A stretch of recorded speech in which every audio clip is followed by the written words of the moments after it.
아버지께서는 자기에게 이렇게 예배하는 자들을 찾으시느니라. 하나님은 영이신 예배하는 자가 영과 진리로 예배할지니라. 아멘.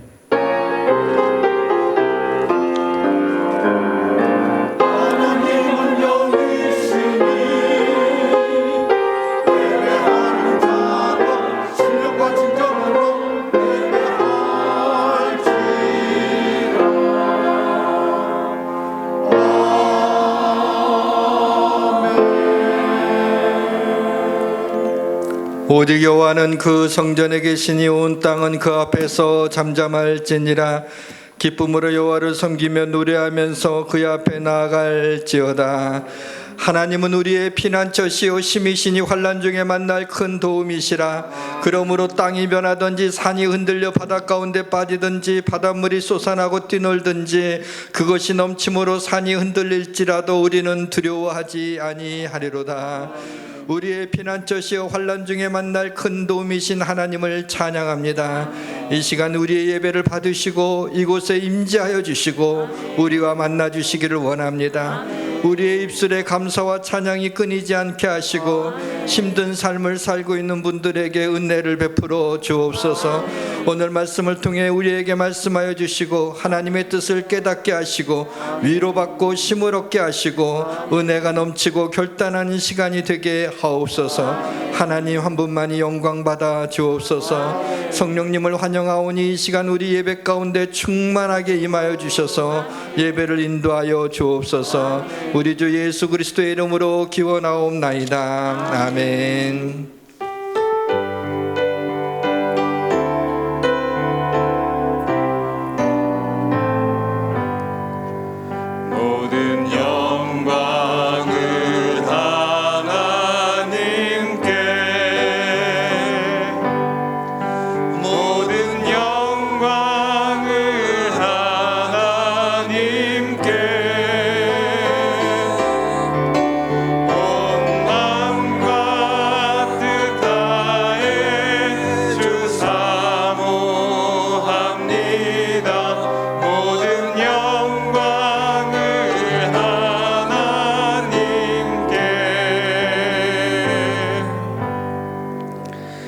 나는 전능하신 아버지 하나님 천지의 창조주를 믿습니다. 나는 그의 유일하신 아들 우리 주 예수 그리스도를 믿습니다. 그는 성령으로 잉태되어 동정녀 마리아에게서 나시고 본디오 빌라도에게 고난을 받아 십자가에 못 박혀 죽으시고 장사된 지 사흘 만에 죽은 자 가운데서 다시 살아나셨으며 하늘에 오르시어 전능하신 아버지 하나님 우편에 앉아 계시다가 거기로부터 살아있는 자와 죽은 자를 심판하러 오십니다. 나는 성령을 믿으며 거룩한 공교회와 성도의 교제와 죄를 용서받는 것과 몸의 부활과 영생을 믿습니다.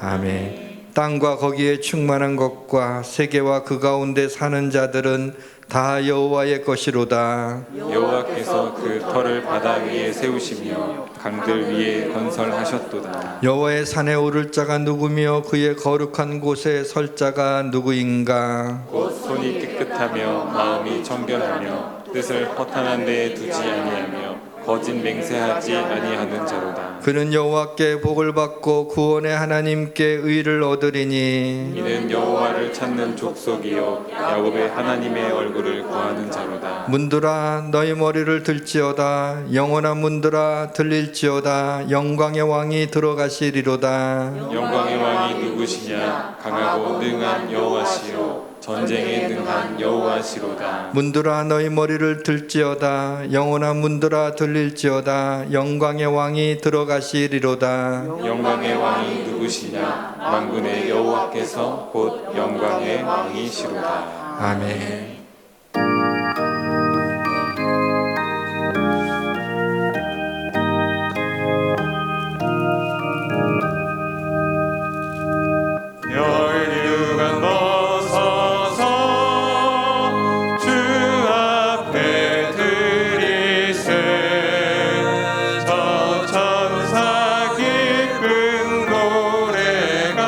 온 땅에 퍼지네.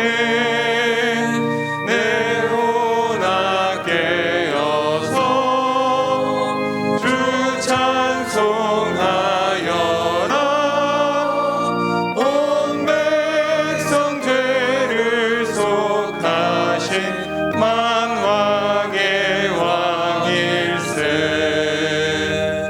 멸류관 벗어서 주 앞에 드리세. 그 손과 몸의 상처가 영광 중 빛나네.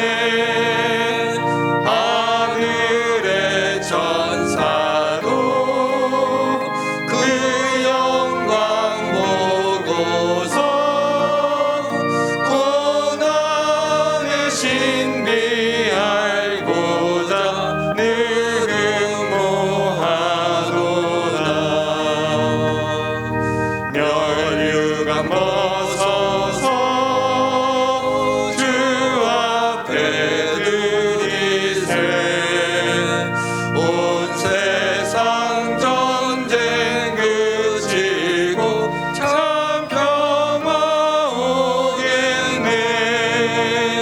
주 보좌 앞에서 온 백성 엎드려 그 한량 없는 영광을 늘 찬송합니다.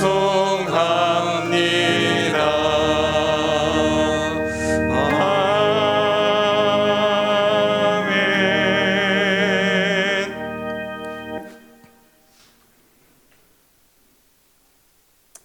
하나님, 주님을 사랑합니다. 하나님, 주님을 찬양합니다. 이 율법책을 내 입에서 떠나지 말게 하며 그 가운데로 기록한 대로 다 지켜 행하라. 그리하면 내가 평탄할 것이요 형통하리라고 말씀하신 여호수아 말씀을 이 시간에 묵상하기 원합니다.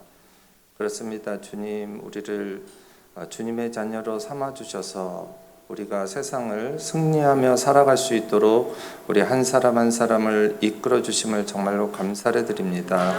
우리가 저 십자가를 바라볼 때마다 주님의 아버지 하나님의 능한 용사로서 아버지 하나님의 살아갈 수 있는 용기와 힘을 허락하심을 감사를 드립니다. 아버지 하나님, 그러나 저 세상을 볼 때 전쟁과 기근과 아버지 하나님의 질병으로 아버지 하나님 많이 고통받는 것들을 또 바라볼 때마다 주님께서 아버지 하나님 이 나라를, 이 세계를 아버지 하나님의 또 회복시켜 주셔서 주님께서 강권하심으로 말미암아 주님을 알지 못하는 많은 백성들이 주님께 회복되는 아버지 하나님 빠른 시간이 올 수 있도록 하나님 허락하여 주시옵소서.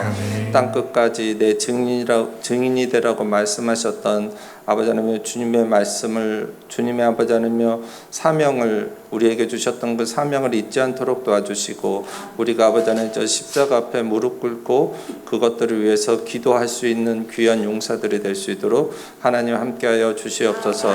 우리 대한민국 정치적으로, 사회적으로, 경제적으로 정말 힘든 시기를 거치고 있습니다. 곧 아버지 하나님이여 10월 있으면 대통령 선거도 있는데 정말로 주님을 경외하는 아버지 하나님의 지도자를 우리가 선택할 수 있도록 도와주시고, 아버지 하나님의 산부요인과 위정자들이 정말로 주님을 두려워하는 마음으로 아버지 하나님 백성들을, 아버지 하나님 국민들을 위해서 기도할 수 있는 자들이 될 수 있도록 도와주시며, 아버지 하나님 가진 자와 없는 자, 있는 자와 없는 자 아버지 하나님 편가르지 않고 같이 서로 도우며 살아갈 수 있는 대한민국이 될 수 있도록 하나님 함께하여 주시옵소서. 아버지 하나님, 우리 식사동에 우리 예수양교회를 세우셔서 정말 아버지 하나님 우리 이곳에서 말씀이 아버지 하나님 흘러넘치고 성령이 아버지 하나님 흘러넘치며 주의 아버지 하나님의 사랑이 흘러넘치는 아버지 하나님 이 교회를 세우셨사오니, 주님께서 주님의 이 교회를 아버지 하나님 축복함으로 말미암아서 이곳에서 나오는 모든 아버지 하나님 주의 말씀이 이 사회와 이 나라를 아버지 하나님 회복시키는 귀한 역할을 담당하는 귀한 주의 재단이 될 수 있도록 도와주시옵소서. 그를 위해 이곳에 보내주신 윤갑준 목사님을 축복하여 주시고, 안지나서나 들어오나 나가나 복을 받는 귀한 아버지 하나님 주의 종이 될 수 있도록 도와주시며, 위로부터 내려오는 복의 근원이 될 수 있도록 하나님 함께하여 주시옵소서.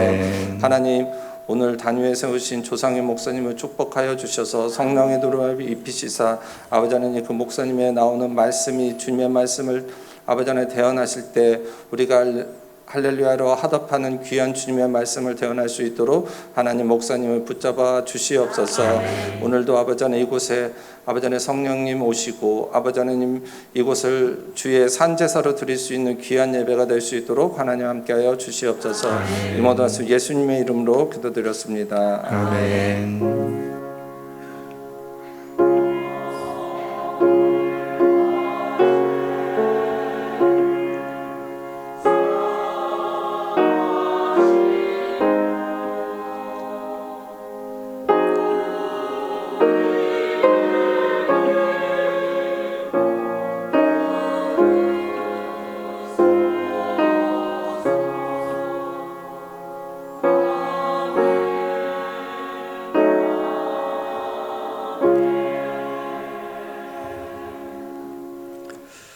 우리를 사랑하시고 축복해 주시는 하나님께서 오늘 우리에게 주시는 말씀은 이사야 55장 8절과 9절 말씀, 우리 2절 말씀만 함께 봉독해 올리도록 하겠습니다. 구약성경 1036페이지 이사야 55장 8절과 9절 같이 있습니다. 이는 내 생각이 너희의 생각과 다르며 내 길은 너희의 길과 다름이니라. 여호와의 말씀이니라. 이는 하늘이 땅보다 높음같이 내 길은 너희의 길보다 높으며 내 생각은 너희의 생각보다 높음이니라. 아멘.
고맙습니다.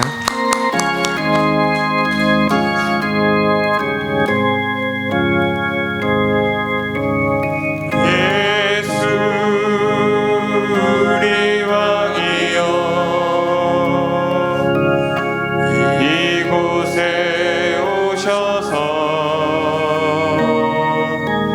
우리가 함께 드리는 영광을 받아 주소서. 우리는 주님의 백성, 주님은 우리 왕이라. 왕이신 예수님 오셔서 좌정하사 다스리소서.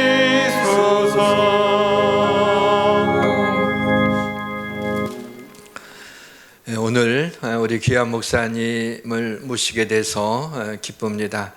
레제나 하우스라고 성경 통독을 하는 그 기관에서 사역을 하시는 목사님이신데, 우리가 이번 주 수요일부터 사순절이 시작되면서 사순절 성경 읽기를 하는데, 좀 말씀을 왜 읽어야 되는지 좀 우리가 동기부여를 갖고 많은 성도들이 함께 우리 하나님의 말씀을 읽고 그 말씀에 따라 순종하며 사는 그런 시간이 필요하겠다고 생각해서 바쁘신데 좀 모시게 됐습니다. 우리 조상현 목사님 나오실 때 우리가 환영한다는 표시로 박수로 목사님을 맞이해 주셨으면 좋겠습니다.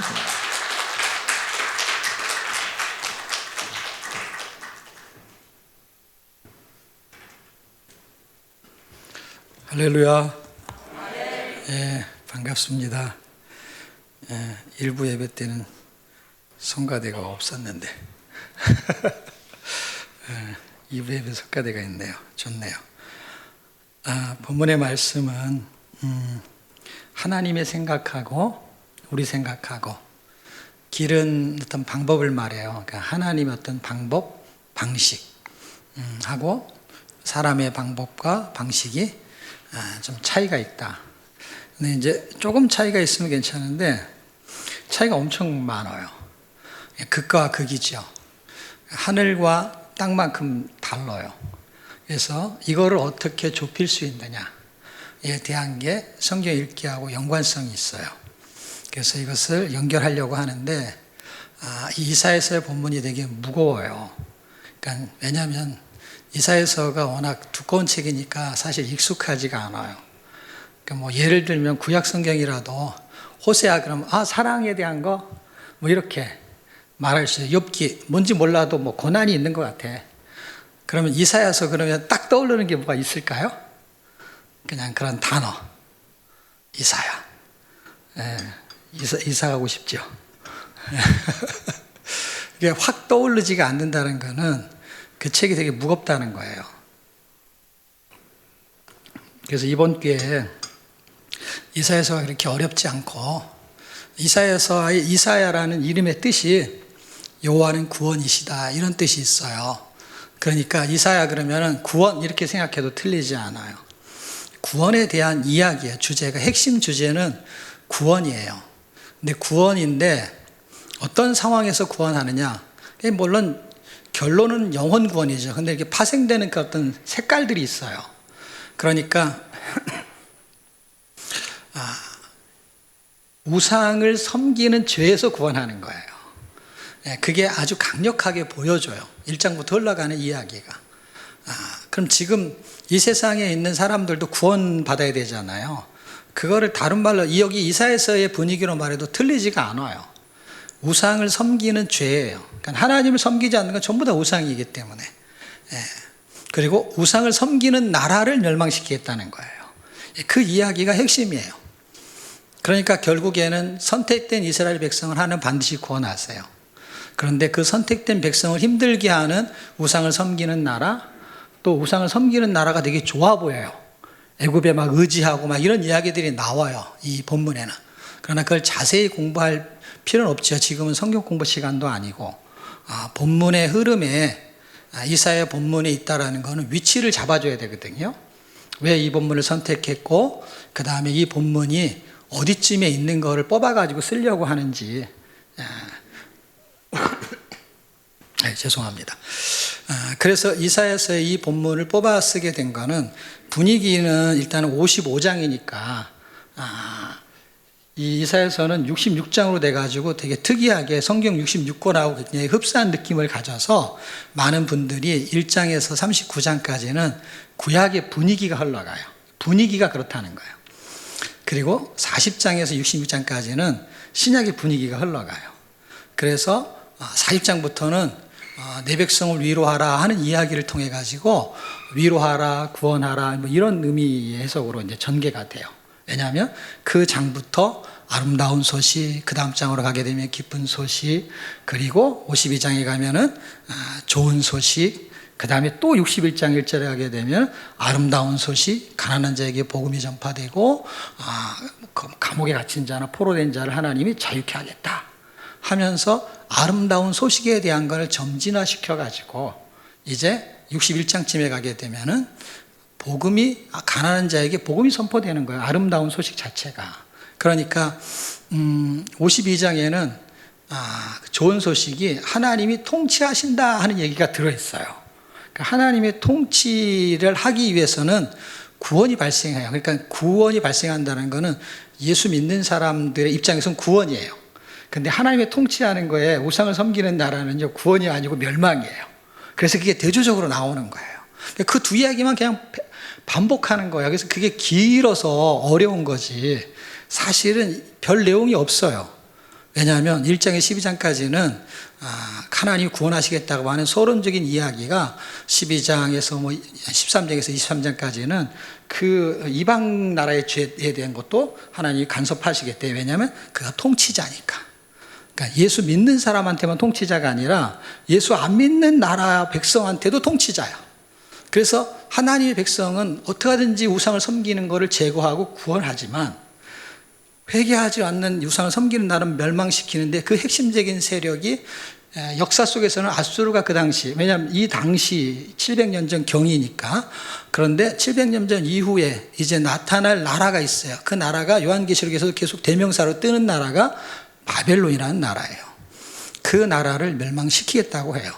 그런데 굉장히 놀라운 것은 바벨론 나라, 고레스 이런 사람들이 45장쯤 이름이 등장하는데, 그리고 거기에서 구원하겠다, 포로 잡혀가면 거기서 꺼내오겠다 하는 얘기인데, 사실 700년을 기준으로 연대를 계산하면요 160년이 지나야 돼요. 왜냐하면 고레스라는 사람이 538년경에 이제 포로에서 귀환시키는 거라고 바벨론을 멸망시키거든요. 그때의 기점을 설명하면 너무 오랜 후에 발생할 거기 때문에 감각적으로 되게 어려운 이야기예요. 근데 그러한 이야기를 하는 배경은 뭐냐면 우상과 우상을 섬기는 나라가 초점이에요. 그러니까 바벨론, 아수르 이런 이름들은 몰라도 상관없어요. 왜냐하면 그 나라가 뭐를 섬기기 때문에 그 나라의 이름이 등장하느냐, 그리고 왜 대명사로 쓰느냐 할 때 대표성이 있는 나라가 바벨론이라는 이름인 것뿐이에요. 다른 나라도 상관없어요. 그래서 다니엘서에는 그거를 그냥 세상 나라라는 단어를 써요. 그 나라의 핵심은 우상을 섬기는 나라야. 그래서 계속해서 설명하는 이야기가 한 43장쯤 왔을 때는 내가 너를 만들었는데 하는 거는 하나님이 천지를 창조한 통치자의 입장에서 말씀하는 거예요. 그런데 왜 우상을 섬기냐 이 이야기예요.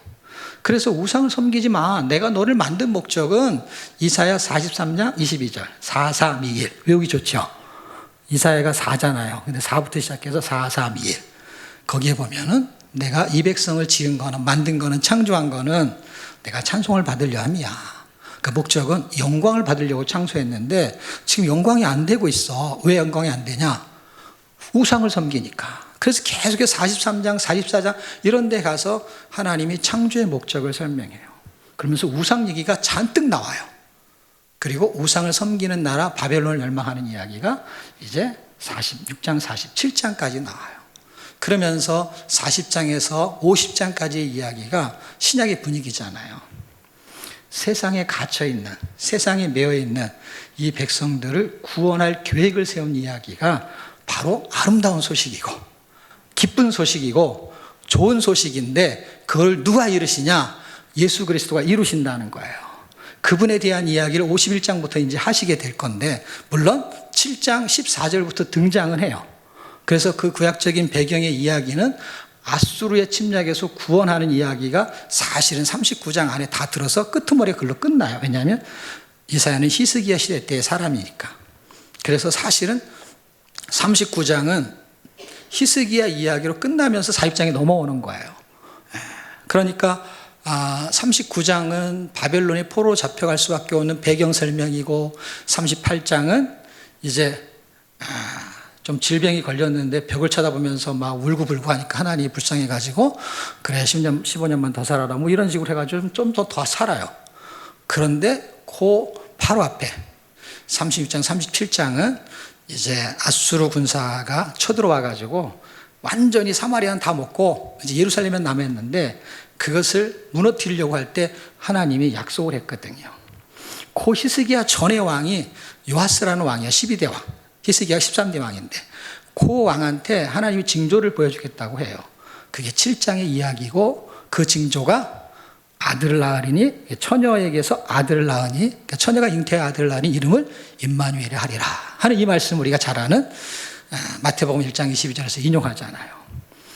처녀가 잉태의 아들을 낳았을 때, 여자가 아들을 낳았을 때 그 이름을 예수로 하라. 그 임마누엘이 예수인 거예요. 그러니까 임마누엘이 하나님 함께 하시는 그분의 특성을 사실은 예수라는 이름을 거기서 등장시키지 않았지만, 하나님, 그리고 그분이 결국 이름으로 말하면 예수라는 이름이 그렇게 할 거라는 것을 역사 속에서 사실 보여주는 거예요. 어떻게? 이사야서 7장 14절 8장 8절에 이제 우리를 죽이려고 하는 게 목까지 찼다는 거예요. 목까지 찼다는 건 뭐예요? 물로 표현하는데 이렇게 올라와 가지고 사실 요만큼만 더 올라오면 죽잖아요. 그러니까 이제 목이 날아가게 생겼는데 누가 구원하느냐? 임마누엘이 구원하겠다. 그래서 사실 구약적인 배경에 있는 이야기는 다 합치면 임마누엘이 예수님이라는 얘기고, 9장 6절에는 한 아이가 났으니 하는 그 아기가 모사와 그 영광 평강의 왕이라는 그분이 예수님이라는 걸 우리가 성경을 공부하면 다 알잖아요. 그분이 임마누엘인데, 그분이 아수르의 침략에서 구원할 것이다. 우상을 섬기는 나라에서 보호하실 것이다. 라는데 정말 18만 5천이 송장이 됐어요. 그러고 끝나는 거예요. 그러면서 포로로 잡혀가지도 않았고, 그리고 포로에서 해방되려면 아직도 언제가 되냐면 150년에서 160년이 지나야 되는데, 그런데 이미 일어난 것처럼 말해요. 그러면서 지나온 과거니까 우리가 이해가 되지만, 새하늘과 새 땅까지 등장해요. 65장과 66장에는. 그러니까 구원과 구원의 삶과 구원의 완성을 다 보여주는 굉장히 일목요연한 책이고, 역사는 복잡하지 않아요. 왕들이 많이 나오지 않습니다. 그런 시기에 하나님이 40장에서 50장까지는 세상에 갇혀있는 그 백성들을 구원할 건데, 그 구원하는 것을 성경은 뭐라고 말하냐면, 이 이사야서의 표현은 새 일을 행하겠다 이렇게 말해요. 그 새 일을 행하는 것을 다른 말로 말하면 구원을 행하겠다는 거예요.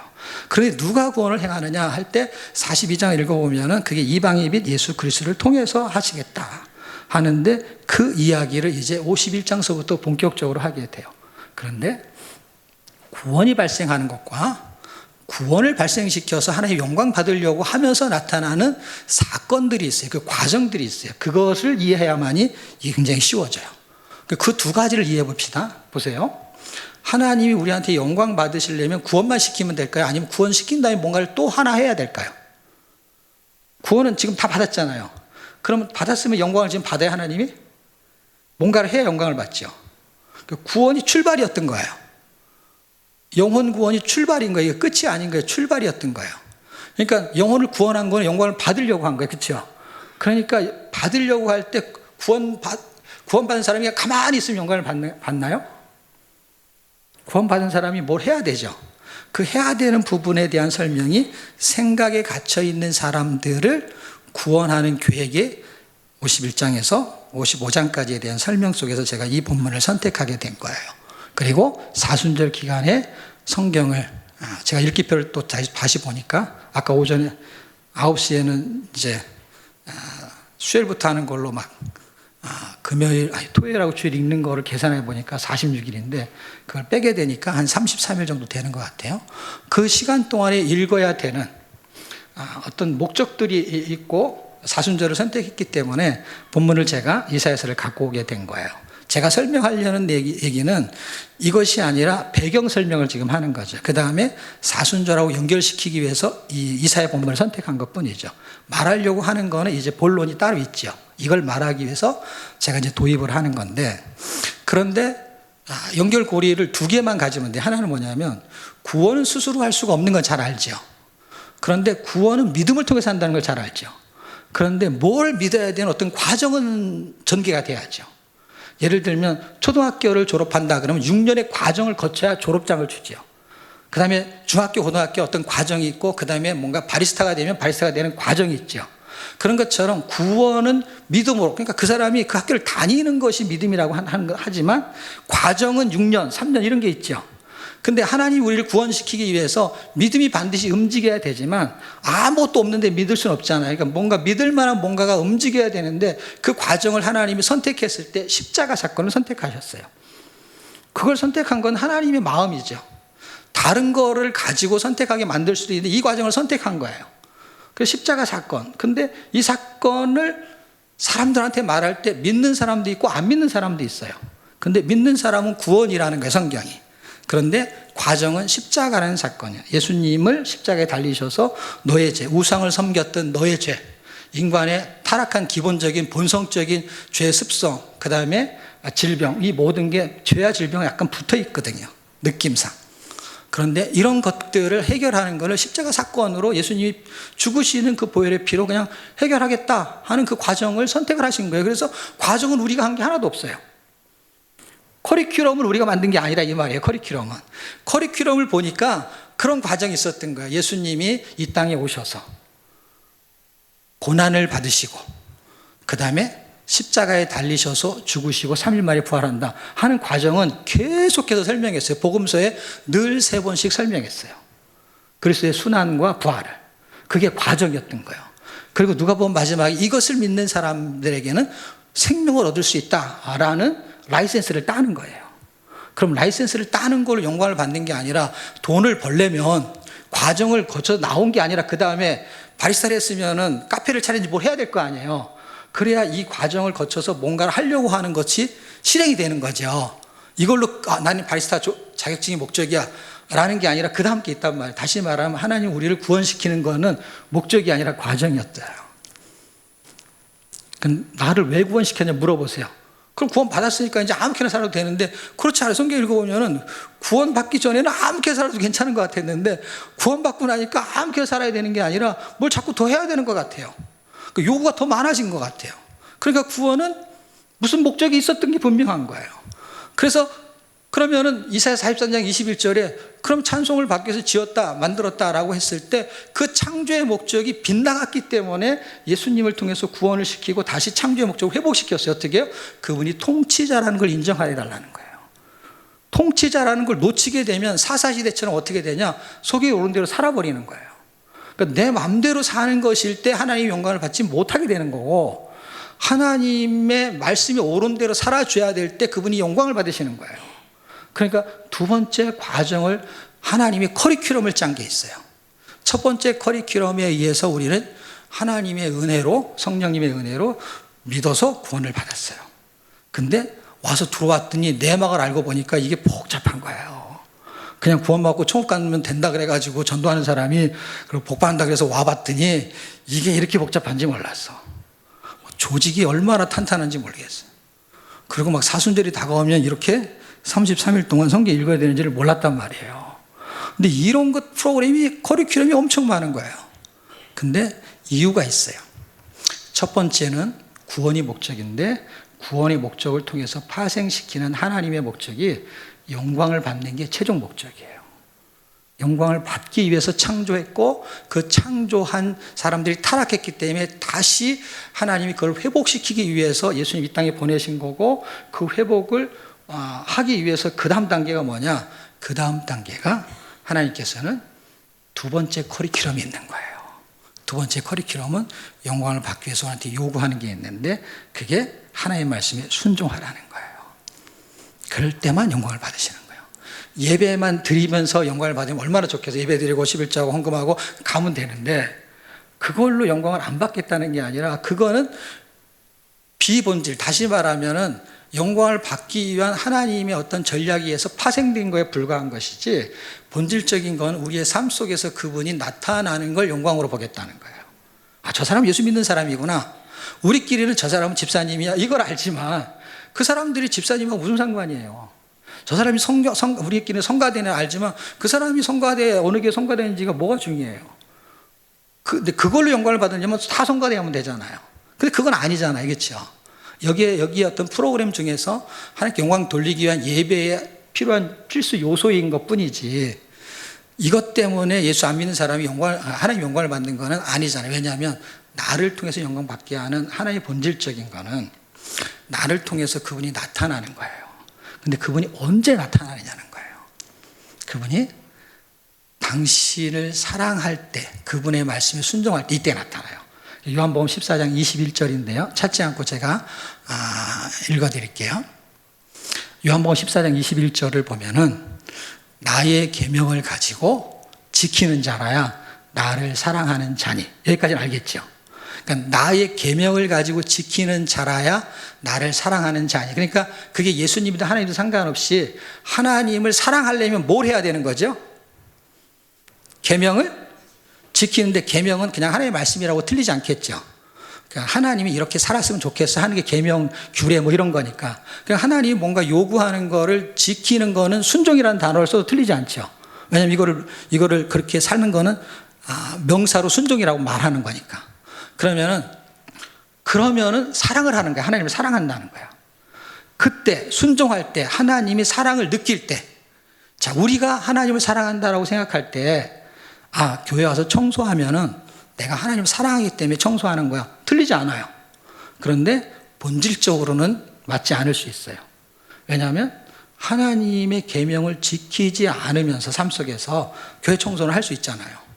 그러니까 본질에서 파생되면서 나타나는 현상은 기준이 되는 게 아니라 본질의 기준에서 파생되는 걸로 이해하게 되면 스탠다드가 안 되는 거야. 그러니까 이것은 옳다 그러다가 아니라 그냥 파생되는 거고 본질은 하나님의 계명을 그러니까 할 때 그걸 하나님 사랑하는 표현. 그러니까 사랑이 내 쪽에서 일방적으로 사랑하는 방식이 있고 쌍방통행이 되는 게 있어요. 그건 이해하실 수 있죠. 같이 부부끼리도 이혼하려고 했던 부부가 이제 마지막에 식사라도 함께 하는데 이 사람들이 통닭을 좋아해서 통닭을 시켜놓고 먹었대요. 그래서 남편이 이제 아직 이혼 안 했으니까 남편이죠. 이제 닭다리, 자기가 정말 좋아하는 게 닭다리래요. 그거를 마지막이니까 이거를 탁 떼서 줬대요. 그랬더니 이거를 받아 먹으면서 아내가 눈물을 흘릴 줄 알았던데 화를 내더라는 거예요. 왜냐하면 내가 좋아하는 거는 가슴살이라는 거예요. 그래서 당신은 평생 자기가 좋아하는 걸 나한테 줬대요. 물론 우리가 이제 자기가 좋아하는 걸 주는 걸 사랑이라고 알 수 있지만은 사랑에서도 소통이 있대요. 그게 뭐냐면 상대가 원하는 거를 줘야 되는데 상대가 원하는 걸 아직까지 몰랐던 거예요. 언제까지요? 이혼할 때까지. 우리가 교회를 평생 다니는데 마지막 죽을 때까지도 하나님을 사랑하는 게 어떤 건지 모를 수 있는데 성경은 명확하게 써놨어요. 하나님을 사랑하는 거는 11조 드리는 게 아니다. 이런 게 아니고 와서 성가대하거나 봉사하는 건 아니다. 이 말이 아니라 하나님을 사랑하는 건 이거다라는 거가 명확하게 없었기 때문에 주변적인 걸로 하나님을 사랑하는 표현을 했던 건데 성경은 명확하게 설명하고 있어요. 나를 사랑한다는 거는 나의 계명을 지키는 거니까 내 말에 순종하는 게 나를 사랑하는 거야. 명쾌하죠. 그러면 무슨 일이 발생하느냐 확인할 수 있어요. 사랑은 내 마음대로 그냥 내가 지키면서 사는지 안 사는지 사람들이 모르잖아요. 근데 분명하게 설명을 해요, 성경이. 그러면 나도 그를 사랑하여 그에게 나를 나타내리라. 이렇게 써 있어요. 그럼 사례가 있느냐? 사례가 있죠. 이삭이라는 사람이 우물을 만들었는데 너무 힘이 없어가지고 맨날 아비멜렉이나 그 비골 그들한테 맨날 우물을 뺏겼어요. 잘 아시죠? 뺏기는데 힘이 없으니까 계속 뺏기는데요. 나중에 이 사람들이 와가지고요. 계속 뺏으면 안 될 것 같았나 봐. 그럼 와가지고 악수를 청하면서 화해하자 그래요. 그러면서 한 말을 기억해 보십시오. 야, 내가 보니까 네 옆에는 하나님이 계셔. 아까 이건 구약이고 지금 제가 신약을 설명했잖아요. 신약의 성경이 뭐라 그래요? 하나님을 사랑하고 하나님의 계명을 지키는 자, 지키는 자가 사랑이니까 하나님과 사랑의 관계가 된 자에게는 하나님이 나타난다고 했는데 그 나타난 거를 이방인이 본 거예요. 그러니까 그렇게 살기만 해도 하나님의 보호를 받을 수 있는 거예요. 그걸 볼 때 지금 사랑하고 순종하는 것을 하려면 어떻게 해야 되느냐 하는데 순종, 그거에 대한 커리큘럼을 만들어 놓은 게 있어요. 그 커리큘럼은 뭐냐? 예수 구원받으려면 예수 믿으면 돼, 이거예요. 근데 하나님의 말씀대로 영광되는 삶을 살아야 돼 라고 하는 커리큘럼이 있는데 그냥 사라지지가 않는 거예요. 왜 그럴까요? 지금 본문에 읽은 것처럼요, 생각이 달라요. 하나님이 계명을 주세요. 자, 보세요. 어렵지만 쉬운 걸 얘기할게요. 원수를 사랑하라. 이게 하나의 계명이죠. 하나의 말씀이죠. 서로 사랑하라 뭐 이런 게 있잖아요. 근데 왼수를 사랑하라, 서로 사랑하라는 거는 그래도 그냥 해볼 것 같은데 거기다 원수를 집어넣으니까 생각을 한다. 우리가 생각을 해요. 생각을 해보니까 어떻게 해요? 왼수는 아닌 것 같아. 뭐 옆집에 이웃이 새로 오면은 뭐 사랑하라. 그러면은 아직 원수가 된 상태가 아니니까 해볼 수 있는데, 시간이 지났고 이놈이 왼수가 됐는데 이걸 사랑하라는 거예요. 이게 생각을 하거든요. 그래서 성경은 하나님을 사랑하고 순종하려면요, 사실은 그 말씀이 요구하는 게 뭔지를 읽어봐야 되거든요. 그런데 성경 읽기는요, 성경 공부하고 큐티하고는 완전히 다른데, 우리나라 사람들은 너무 신기하게도 성경 읽기가 성경 공부하고 큐티가 같이 된다고 생각을 해요. 착각을 하는 거예요. 국어, 영어, 수학이 다르죠. 국어를 잘하려면은 어떻게 해야 돼요? 물 먹으려고 질문했어요. 대답 안 해도 돼요. 국어를 잘하려면 영어를 해야 돼요? 수학을 해야 돼요? 국어를 해야 돼요? 국어를 해야죠. 아주 이상한 질문인데, 성경 읽기를 잘하려면요, 방법이 뭔지 아세요? 성경 공부하고 큐티가 아니고 성경을 읽기를 하면 돼요. 그런데 여기에 다 사람들이 실패를 해요. 그것은 이걸 몰라서 실패하는 게 아니라 읽다가 이해가 안 되잖아요. 그러면 공부를 자꾸 해요. 무슨 말인지 알죠? 그 다음에 읽다가 은혜가 되면은요, 이렇게 그 다음 걸 읽는 게 아니라 그 은혜를 좀 누리고 싶어. 그래갖고 큐티 같은 걸 해요. 묵상을 하고 막 이렇게 뭔가 이렇게 거기에 음미를 하죠. 그러면은 자 보세요. 국어를 해야 되는데 국어 시간에 영어를 했어요. 그러면은 영어는 공부가 됐지만 국어는 안 된 거죠. 그러니까 읽기가 왜 안 되냐면 읽기를 하다가 공부를 하거나 큐티를 하니까 읽기가 잘 안 되는 거예요. 그러면은 공부는 지식을 얻는 만족감이 있어요. 그 다음에 큐티는 감동 같은 게 있어요. 은혜라는 게 있어요. 이렇게 느끼는 거. 그런데 읽기는 공부하고는 패턴이 다르고 큐티하기는 패턴이 달라요. 왜냐하면 공부할 새가 없고 큐티할 새가 없이 읽어야 돼요. 그래서 잘 보세요. 성경은요, 읽는데요, 이해가 안 돼요. 그럼 공부를 해야죠. 그 다음에 그것을 음미하려고 하니까 성경 읽기 그게 잘 안 돼요. 그럼 큐티를 하면 되죠. 근데 이게 과목이 달라요. 디모데전서 4장 13절 읽어보게 되면은 디모데가 예배소 교회에 편지를 써요. 그런데 누구한테 쓰냐면 디모데한테 써요.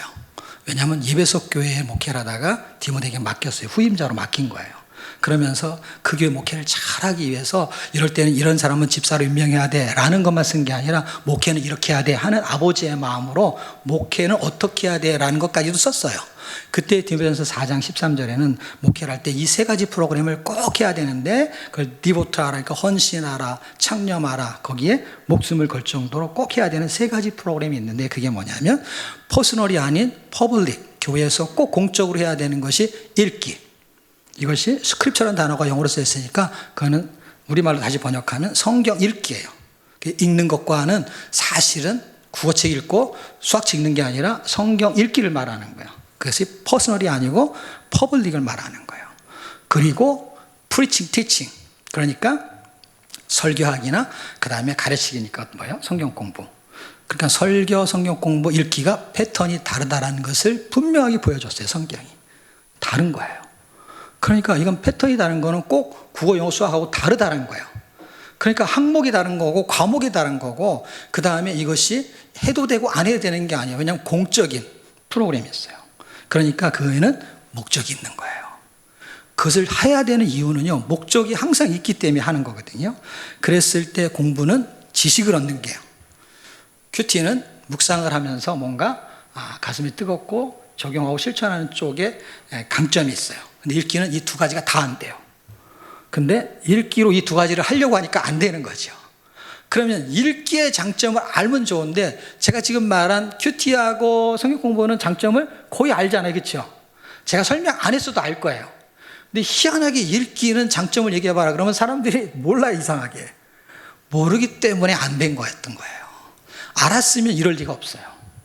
그러니까 읽기는 잘 생각해 보세요. 공부는 왜 해요? 내가 배워야지. 배우려고 해야지. 큐티는 왜요? 내가 이렇게 살아야지. 읽기는 왜 해요? 창점을 모르니까 읽어야지 그냥. 교회에서 읽으래. 아이들은 엄마가 읽으래. 왜 읽어야 되는지 몰라요. 그러니까 읽기에 대한 걸 자기만의 독특한 왜 읽어야 되는 걸 알 수도 있지만 성경이 지향하는, 성경이 요구하는 읽기의 목적이 분명히 있기 때문에 예배석교의 3대 사역 중에 하나였거든요. 그러면 분명한 목적이 있는 거예요. 전도의 목적이 있잖아요. 기도의 목적이 있잖아요. 기도를 왜 해요? 기도해야 되는 어떤 특별한 목적이 있잖아요. 뭐 아플 때는 어떻게 해라 할 때 기도하고, 공부할 때는 찬양을 하라 하는 어떤 항목들이 어떨 때 필요한 게 항상 있거든요. 그럴 때만 기도하는 건 아니지만 기도의 목적들을 많이 성경에 써놨거든요. 그런데 이 성경 읽어야 되는 거에 대한 목적들이 이 성경 자체에는요 그렇게 많지가 않은데 사실은 많이 있는데 놓친 거예요. 읽기 자체를 등한시하기 때문에 성경에서 설명 안 한 게 아니라 했는데 놓쳐버린 거예요. 그럼 잘 안 보이는 거예요. 그게 내가 듣고 싶은 소리가 들리는 것처럼요, 내가 읽고 싶은 내용만 읽혀야 이상하게요. 다른 건 이상하게 안 보여요. 근데 읽기의 장점이 있어요. 그게 뭐냐면 읽기는 이 책을 말하는 게 아니라 어떤 책이든지 읽기는요 그 저자의 생각을 들어보는 거예요.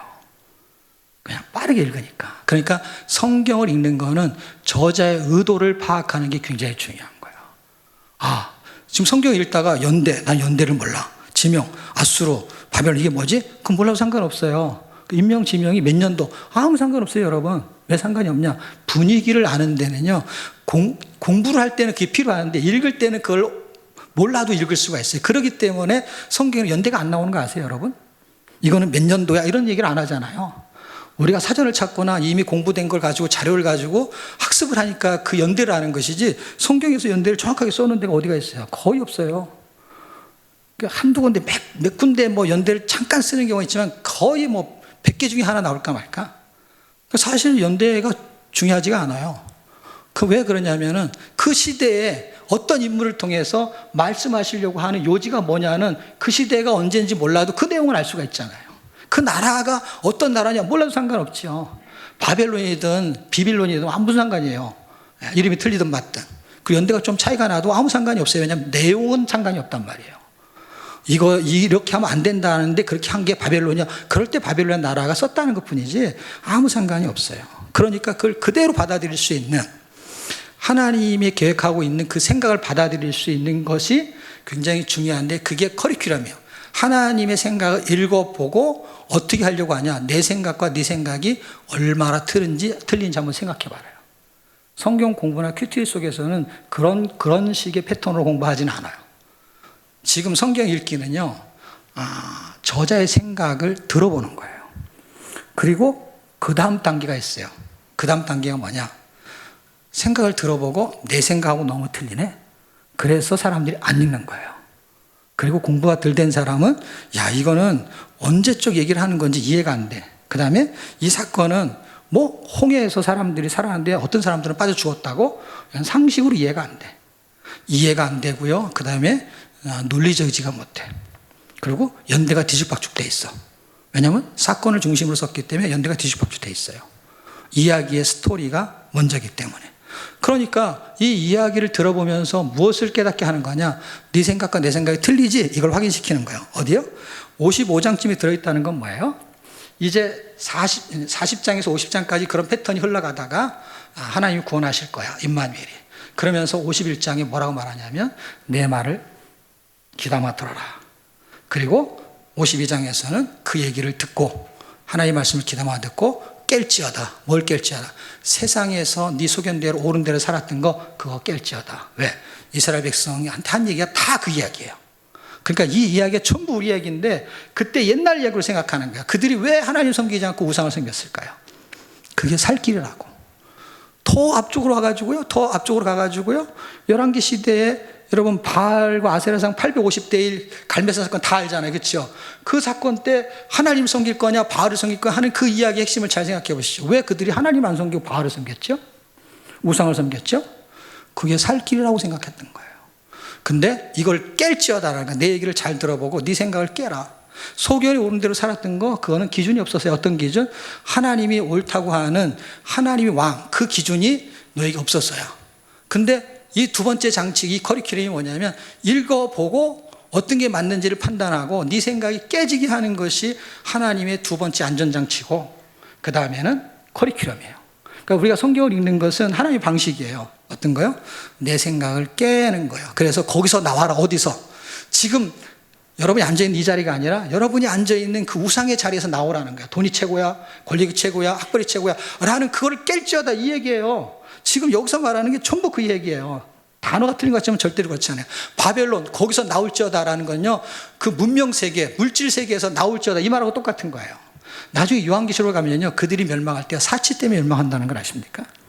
무역선이 다 불타고 없어지고 그게 바벨론이에요. 바벨론. 역사적 바벨론 아직 등장도 안 했지만 그 역사적 바벨론이 멸망하고 종말적 바벨론이 멸망할 거에 대한 이야기를 이사야서가 해주고 있는 거예요. 우리는 그 사이에 낑겨서 살고 있는 거예요. 이것이 깨어지는 그 두 번째 장치가 내가 하는 말을 들으라는 거예요.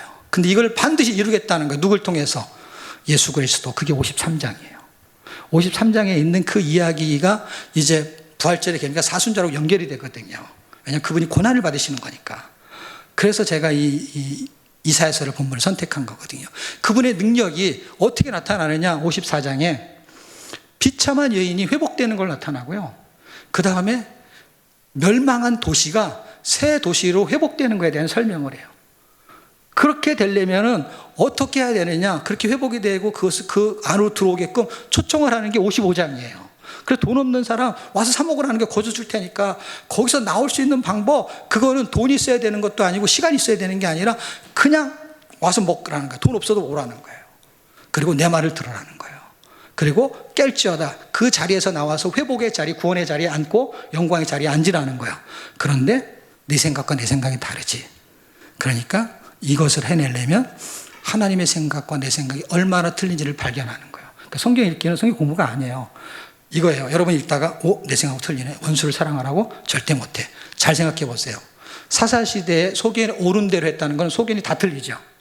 자기 멋대로 살았다는 거예요. 그럼 우리는 어떨까요? 제가 여러분한테 여러분 멋대로 살았지 이렇게 하면 기분 나쁘겠지만 나도 멋이 있잖아요. 내 멋대로 산 거잖아요. 나의 멋을. 그런데 내 소견이 옳은데 옆 사람하고 똑같지 않잖아요. 다 틀리잖아요. 근데 성경은 딱 하나의 기준이잖아요. 하나의 기준인데 우리는 다 각기 제 길로 가까운, 그게 그 말이에요. 53장에 나오는 것처럼 제 길로 갔다는 건 뭐냐, 자기 방식대로 살았다는 거예요. 그런데 이것을 맞추는 작업이 성경 읽기예요.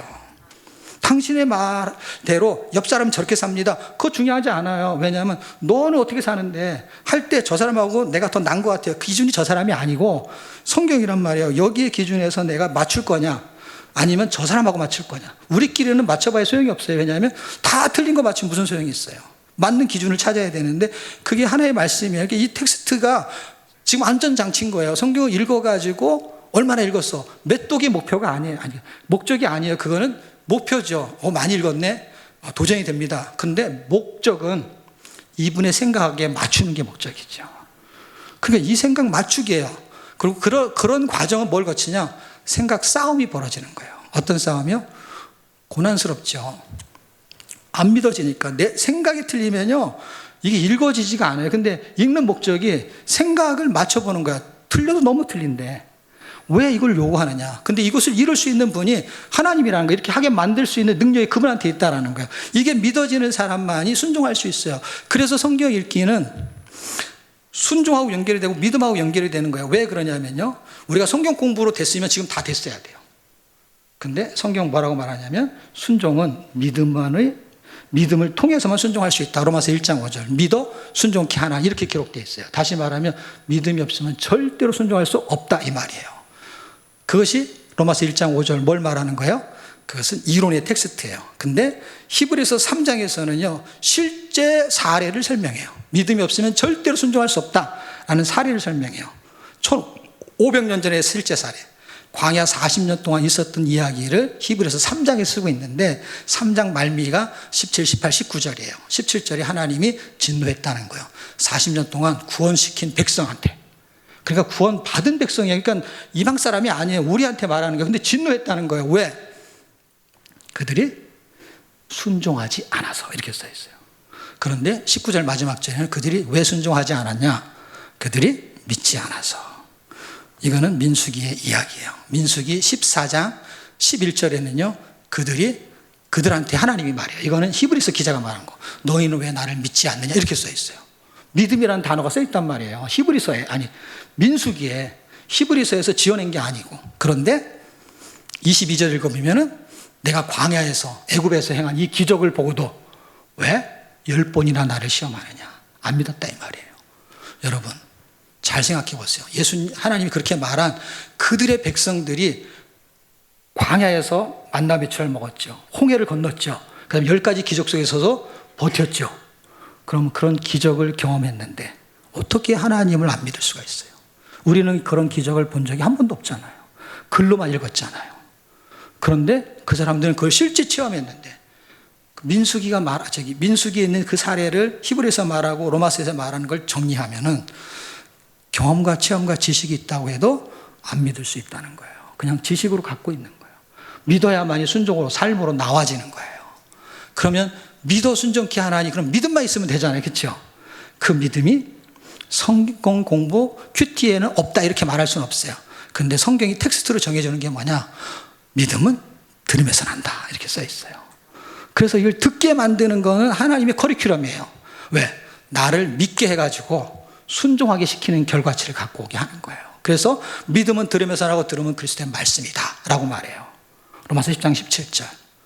그리고 요한복음 20장 32절에는 내가 이것을 쓴 것은 예수 그리스도 그분을 믿게 해서, 그분이 하나님의 아들이라는 걸 믿게 해서.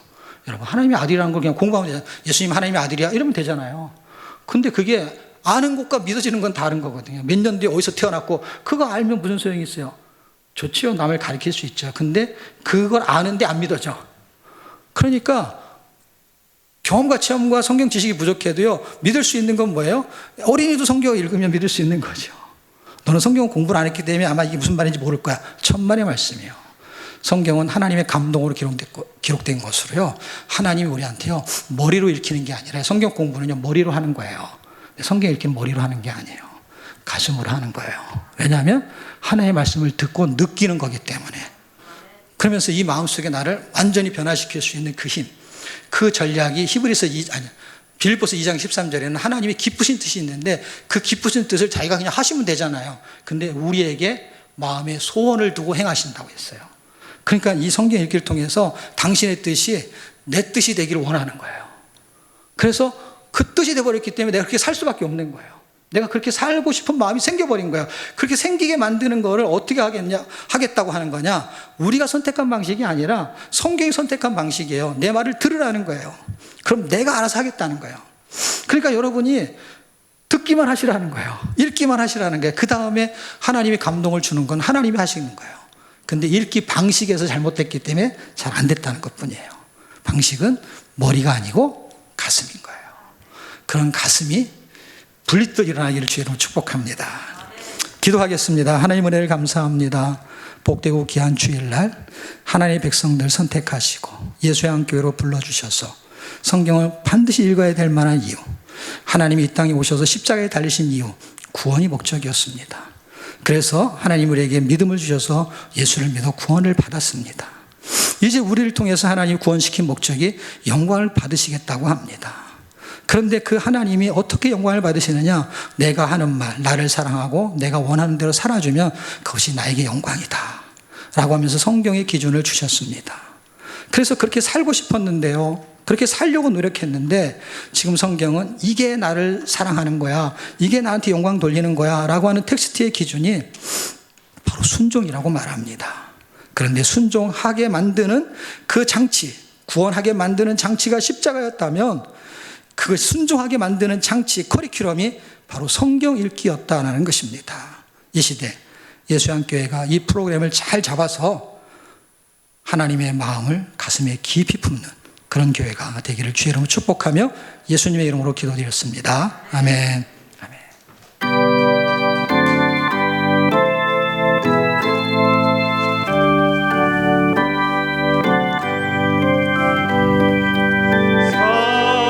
성자의 귀한 몸 날 위하여 버리신 그 사랑 고마워라. 내 머리 숙여서 주님께 비는 말 나무어 주님께 바치리까. 만 가지 은혜를 받았으니 내 평생 슬프나 즐거우나 이 몸을 온전히 주님께 바쳐서 주님만 위하여 늘 살겠네. 아멘.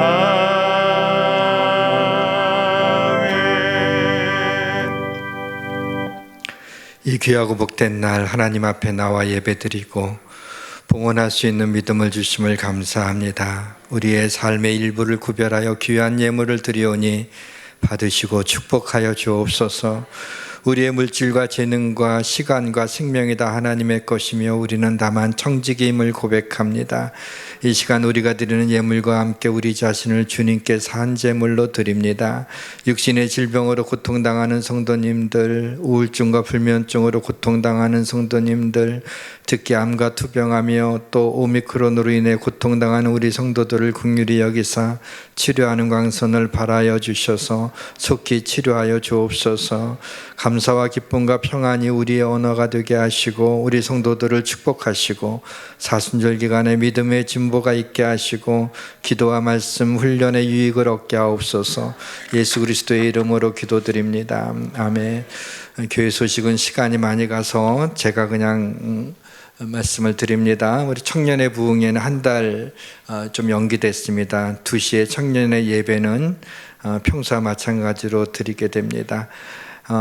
우리 사순절 성경 통독 거기 안내가 나와 있는데 여러분 그 주혜선 전사님한테 이렇게 말씀해 주시면 돼요. 읽겠다고 아니면 신청서를 쓰시던지 그리고 하는 방법은 그 밴드로 들어가서 하는 건데 모르면 물어보시고 이것도 복잡하다고 하면 나가시면서 성경 읽기표가 있습니다. 거기다가 표시하면서 내시면은 괜찮을 것 같아요. 목사님 말씀을 한마디로 얘기하면은 우리 생각하고 하나님 생각하고 다른데 내 생각을 멈추고 하나님의 생각인 하나님 말씀을 읽으라는 거예요. 우리가 하나님의 말씀을 듣고 구원받은 자들이기 때문에 하나님의 말씀을 읽어야 우리가 믿음의 유익을 얻고 믿음이 성장하게 됩니다. 그래서 하나님 말씀 읽고 뭐 신청하지 않고 읽으셔도 상관없어요. 그러나 차이점은 이제 신세계 상품권이 가냐 안 가느냐 이제 그런 차이점이 좀 있는 것뿐인데 아무튼 많이 신청을 하셔서 성경을 읽었으면 좋겠습니다. 마더라이즈도 하실 분들 신청해 주시면 되고 지금 11시 원래 40분에 모여야 되는데 오늘 예배가 좀 길어져서 45분의 시간 정확하게 지켜서 우리 남녀선교회장 셀리더들 잠깐 모여주시기를 바랍니다. 사순절 성경 읽기 또 성막기도 순서도 있어요. 필요하신 분들은 하나씩 가져가 주시기 바랍니다. 다 같이 일어나셔서 송령 200장 우리 1절만 부르겠습니다. 200장 1절입니다.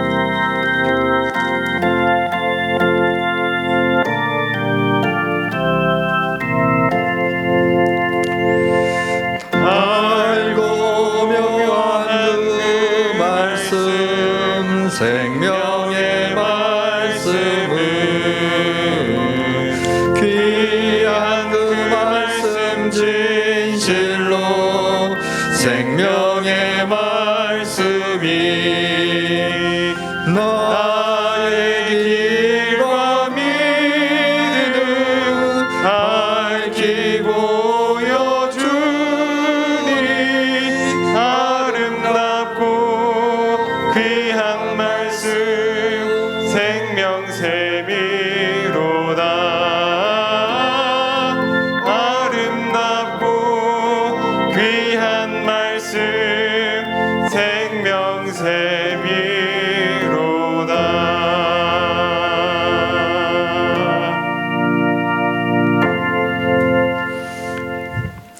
이제는 우리 주 예수 그리스도의 영원하신 생명 사명 주신 그 크신 은혜와 하나님이 죄인을 하나님의 자녀 삼으시고 동역자와 동행자로 신의 성품에 참여케 하신 그 신기하고 놀라우신 새 창조의 사랑하심과 지금도 실제로 우리 가운데 내주하셔서 역사하시는 성령님의 감화 감동 교통하심이 주님의 사랑하시는 예수양교회 성경 읽기 프로그램 뿐만 아니라 하나님의 말씀대로 살기 원하는 사랑하는 하나님의 귀한 백성들 머리 위에 이대로부터 영원토록 함께 있기를 간절히 축원하옵나이다. 아멘.